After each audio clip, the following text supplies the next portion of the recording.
Even after the secession of the Southern states, even after the firing in Fort Sumter, it was still by no means clear that the crisis would only result in a civil war. Lee could have simply resigned his Army commission and stayed neutral.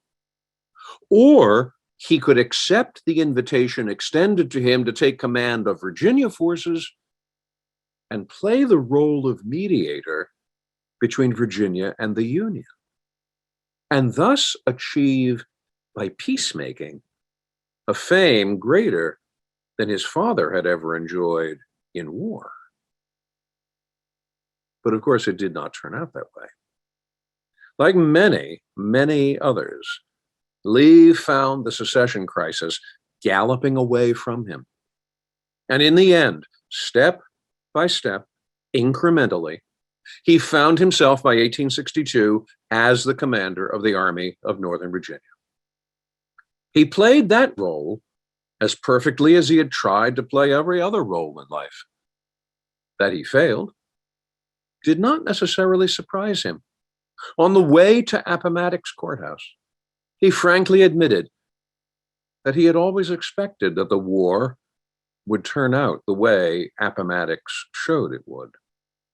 But at least his conduct would show how he could rise, even above defeat. In the end, he would keep his perfection intact.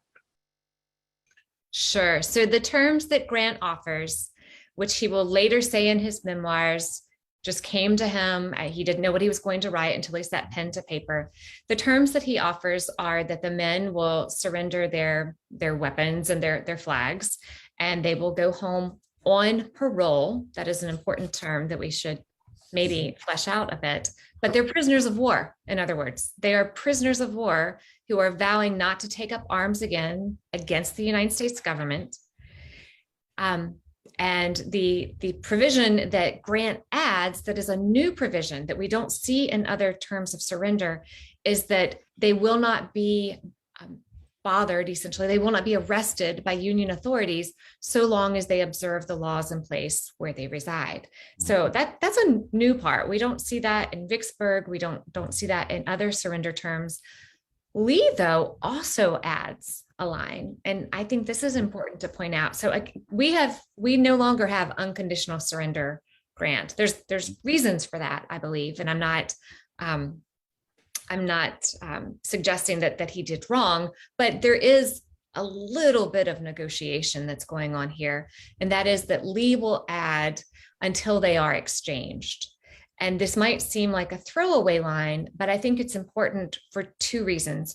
On one hand, Lee believes, or at least he has this little tiny bit of hope, that perhaps Joe Johnston's army or Kirby Smith's army will be successful and there will be a need for his men once more. And so maybe the war will continue and they will be exchanged. But the flip side of that is Grant could have struck that out and he doesn't. And I think that's telling, because he thinks this war is coming to an end.